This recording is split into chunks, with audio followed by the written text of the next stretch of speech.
ደንበኞቻችንን አጠፋብን። ውስኪ ገልባጮቹ፣ ቢራ ገልባጮቹ መኖክሲዎቹ አጠፋብን። ይሄ ቤተክርስቲያን አባት እኮ ነው። ዲያቆን ካህን የሚለው ነው እንግዲህ የ9 ዓመት ልጅ ሲያገባ የምታዩት። በሥርዓተ ተክሊል ያገባት ቀንም ትልቅ ተአምር ተፈጥሯል። ምቀኛ ሸረኛ እሱ ያዝላችሁ። ሰሞኑን የከተማ መነኮሳት በጣም ችግር እየፈጠሩ ነው ያሉት። የመነኩሴ ሚስቱ ገዳም ናት። ሰላም ውድ የተከበራችሁና የተወደዳችሁ የዴቪክ ዩቲዩብ ቻናል ቤተሰቦች እንደምቆያችሁ በአዲስና በወቅታዊ መረጃ ተመልሼ መጥቻለሁ። በዛሬ ቪዲዮ የምናየው ሰሞኑን እንደምታውቁት ከተማ መነኮሳት ላይ ብዙ ተቃውሞ እየተነሳ ነው። በዚህ ዙሪያ በሰፊው እናያለን። ስርዓተ ቤተክርስቲያንን የጠበቀ ጋብቻና ስርዓተ ቤተክርስቲያንን የማይፈቅድ ጋብቻ ልዩነቱንና አንድ ተአምር ደግሞ በሰርጉ መሃል ላይ የተከሰተውን ተአምር የማሳያችሁ ይሆናል። ስለዚህ ሁላችሁም እስከ መጨረሻው ድረስ ተከታተሉ። ለዚህ ቻናል ገና አዲስ የመጣችሁ ካላችሁ ሰብስክራይብ በማድረግ እንዲሁም ይህን ቪዲዮ ለሁሉም ሰው እንዲደርስ ላይክ በማድረግ ጀምሩ። የመጀመሪያውን ቪዲዮ አይተን እንመለሳለን። ወደ ቪዲዮ ጸልዮ ባበዛቲ ቤተ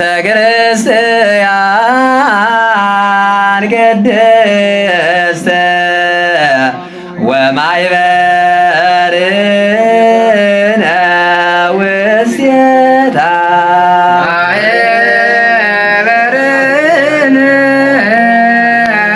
በጣም ነው የሚያሳዝነው። እውነት ለመናገር ቪዲዮ እንዳያችሁ ነው።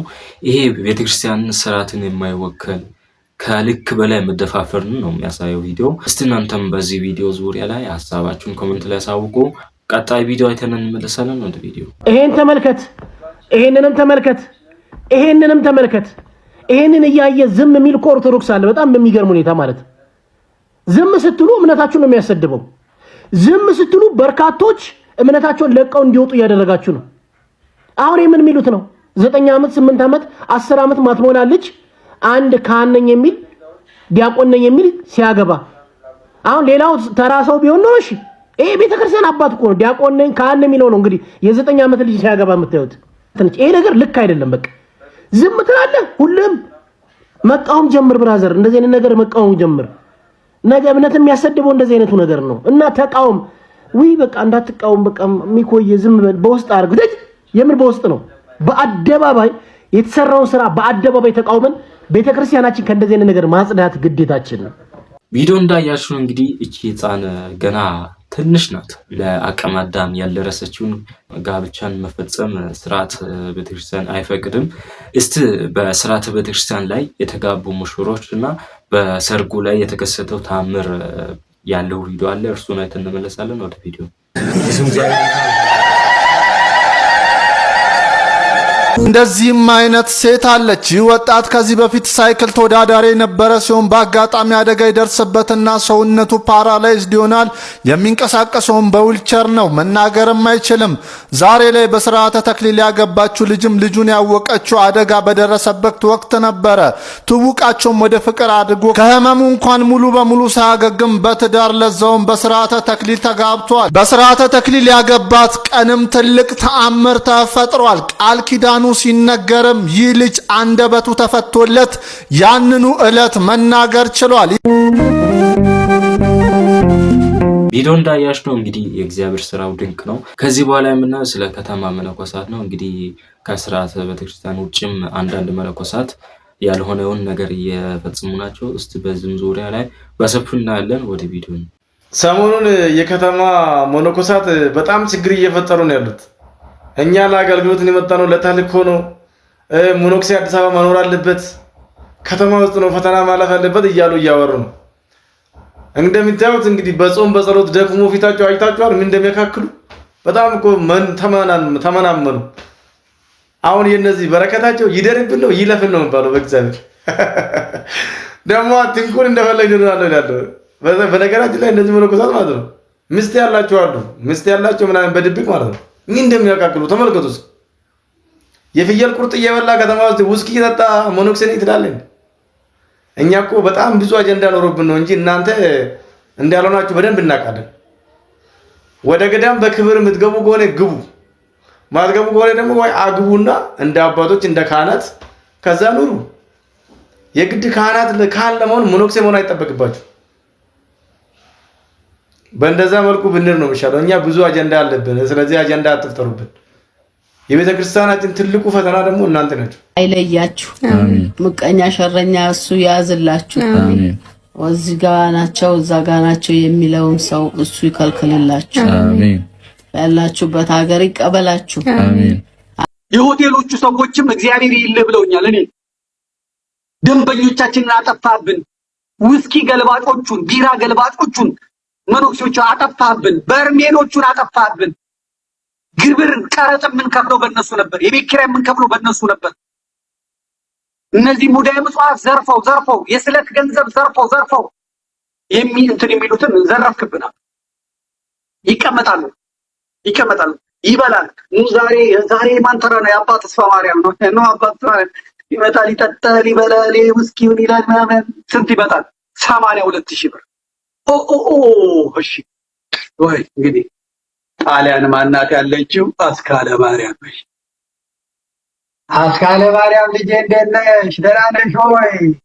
አንቺ ብሩክ፣ አንቺ ቅድስት። አይ እንዴት ነው ኮዶ ሃይማኖት ሰጪ አስካለ ማርያም እዛ ያለችው ምናልባትም ከቦይፍሬንዳ ከዚህ ቀንጥሯ ጋር ተኝታ ሊሆን ይችላል። እዛው ሆቴል ነው ያለችው ወይም ቡና ቤት ነው ያለችው። ግን አባ ከዛ ይደውላል። አስካለ ማርያም አቤት፣ አንቺ እኮ እንደው ግን አባ ምን ገጣሉት አይደለም። አንዲት እመቤታችን አለች እዚህ ተው መኮናሰፊያ ምናምን እንኳን ሷት እንዴት እናርግ ብለን በጣም ተጨንቀን ምናምን እናት ካለዋ ምናምን። አዎ እስቲ ስንት ትቼ የሆነ ምናምን ያሉኝን አባ እስቲ ቆይ ሌሎቹም ጋር ሄዳለሁ 50,000 ብር ትልኪያለሽ? እሺ አባቴ እሺ። አሁን ነው እዚህ ሀገር ቤት ካለ ላኪልኝ። አባቶች ናቸው መጥተዋል። በእውነት ደክመው ነው የመጡት፣ ከገዳም ነው የመጡት። ለእነሱ አሁን እንዲያስተላልፉ ትደውል አስካለ ማርያም እቴቴ ደህና ነሽ እንደምልሽ። አቤት በቃ በዚህ ባንክ ቁጥር አባት ናቸው አስተላልፊላቸው 40,000 ብር። እሺ አሁን ዘበሰማያት እግዚአብሔር ይቀበል ይዘጋል። 40 ስንት ቀረ ይላል? 82,000 ከምናምን የመጣው 40,000 ተገኝቷል። ቆይ ደግሞ አሜሪካ ሄሎ ለተስላሴ እንደው በዚህ ሰዓት አገኝሻለሁ አላልኩ ነበር። በእውነት ቅዱሳን ጻድቃን ሳይከታተሉ ነው የሚገናኙት። እንደምን ነሽ እህታችን? አቤት ያንቺ ነገር። እሷንም ከዛ ቻለ ዳይዘ ያስካለ ማርያም ወለተ ስላሴ በሚቀጥለው ቀን ደግሞ የአባ ገብረ ኪዳን እንትኑ ማለት ነው። እነሱ ይበላሉ፣ ይጠጣሉ፣ ይዘርፋሉ። በሀገሪቱ አሁን የሥራ መስክ የለም፣ ፋብሪካዎች የሉ፣ ኢምፖርት ኤክስፖርት የሚደረግ የለም። ክፍት የሥራ ቦታ ምንኩስና ብቻ። ስለዚህ ጳጳሳቱ ተደራጅተው መነኩሴ ይሆናሉ፣ ተደራጅተው ጳጳስ ይሆናሉ፣ ተደራጅተው ቄስና ዲያቆን ያጠፋሉ። ተደራጅተው አለቃ የሚሆነው መነኩሴ ነው። ሀገረ ስብከት የሚቀጠረው መነኩሴ ነው። ስራ አስኪያጅ የሚሆነው መነኩሴ ነው። ቤተ ክህነት ስትሄዱ መነኩሴ ነው። ካህን የሚባል ድራሽ አባቴ ይጥፋ ብለው ይሄዳሉ። ካህኑ ግን ልጅ አለው፣ ቤተሰብ አለው፣ ሚስት አለው፣ ኑሮ አለበት። መነኩሴ ምንም ነገር የለበት። ደሞዙ የነሱ 60-70 ብር ደሞዝ፣ 40-50 ብር ደሞዝ፣ የሚነዱት የ40 ሚሊዮን የ50 ሚሊዮን ብር መኪና። እነዚህን ወራዶች ምንኩስና አሰዳቢ፣ ሃይማኖት አሰዳቢ፣ ቅሌታሞች ኦርቶዶክስን የማይወክሉ ቤተክርስቲያን የማይወክሉ ሰዎች መዋጋት ጀምረናል። ስለዚህ እነሱ ሁለት ቦታ ተገብተዋል። አሁን ለይቶላቸው መጥተዋል። የጳጳስ ግሩፕ መጥቷል፣ የመነኩሴ ግሩፕ መጥቷል። አደባባይ መውጣት ጀምረዋል። ስለዚህ አይነቀንቀንም። ይህን የቤተክርስቲያን ገንዘብ፣ ይህን የምዕመናን ገንዘብ እኛን የምናዝበት፣ እኛን የምንዘሙትበት፣ የምንጎለምትበት እኛንን የሚል የመነኩሴ ቡድን ተፈጥሯል። ሌላው ደግሞ ስርዓት ይዟል። በሚገርም ሁኔታ ሰሚት አሳ ቤት፣ ሰሚት ቁርስ ቤት ያ ወፈ ሰማይ ጆፌ አሞራ ሆኖ ጠዋት 4 ሰዓት ላይ ሄዶ በጾም በዓርብ ሮብ አሳ ይበላ የነበረ ጎረምሳ መነኩሴ ላቴ ሻኛው ያበጠ ዳሌው እንደ ሴት እንደ ሐረር ሰንጋ ያነጠነጠ የወንድ መነኩሴ አራስ የመሰለ ነፍሰ ጡር የመሰለ መነኩሴ ሁላ አሁን ጠፍቷል። ቪዲዮ እንዳያሽ ነው እንግዲህ። እስቲ እናንተ ሐሳባችሁን ኮሜንት ላይ አሳውቁ። ከዚህ በኋላ የምናየው የመነኮሳትን ህይወትን በተመለከተ ስርዓተ ቤተክርስቲያን የሚፈቅደው የትኛው ነው የሚለውን እናያለን። እስቲ ቪዲዮን አይተን እንመለሳለን። ወደ ቪዲዮ። ጉድለት ቢኖር ለምን ጎደለ ብለህ መጠየቅ አትችልም። መነኩሴ መናኝ ጎደለብኝ ብሎ አይጠይቅም። ብትታመም ገዳሙ ደስ ካለው ሊያሳክምህ ይችላል። ባያሳክምህ ግን ልታኮርፍ አትችልም። መብል ቢመር ገዳሙ ደስ ካለው ሊያጣፍጥ ይችላል። አንተ ግን መረረኝ ብለህ መጠየቅ አትችልም። ቢሻግት ትኩስ ዳቤ ሊሰጥ ይችላል። ነገር ግን አንተ ሻገተ ብለህ ልትጠይቅ አትችልም። እንዲህ እያለ መጋቢው ያስረዳዋል። መጋቢው ያስረዳውን ሰምቶ ሞታችሁ ሞቴ፣ ሕይወታችሁ ሕይወቴ፣ ረሃባችሁ ረሃቤ፣ ጥማችሁ ጥሜ፣ ኑሯችሁ ደስታችሁ ደስታዬ፣ ኑሯችሁ ኑሮዬ ነው። ይህንን ወድጄ ፈቅጄ እንጂ ተገድጄ አልመጣሁም ሲል ይቀበላል ገዳሙ።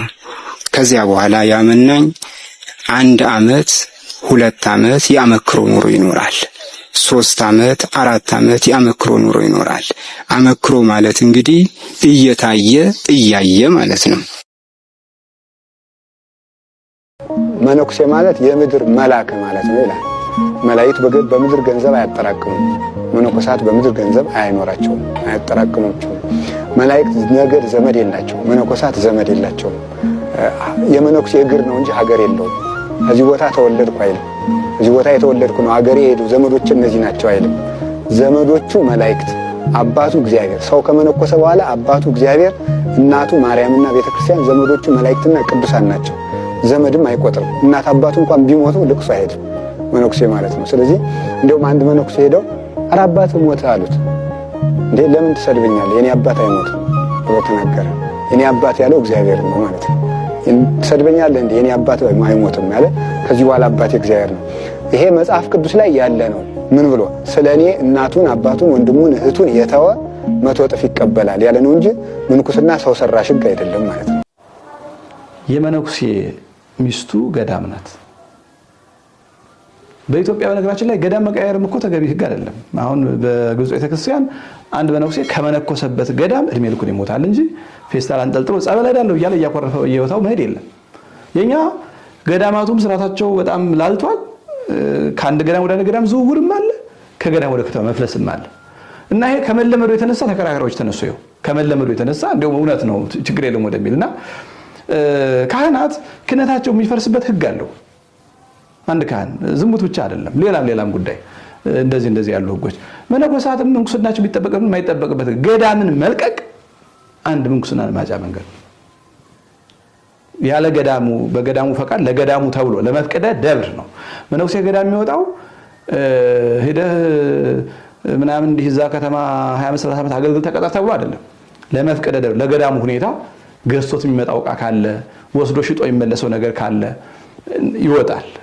ከዛ ውጭ ግን እንኳን አይደለም ከገዳም ወደ ከተማ ከገዳምም ስርዓት አይደለም። ተመልሰን መተናል። እንግዲህ የዛሬ ቪዲዮአችን ይሄንን ይመስል ነበረ። በቀጣይ ቪዲዮ ተመልሼ እስክመጣ ድረስ መልካም ቆይታ ይሁንላችሁ።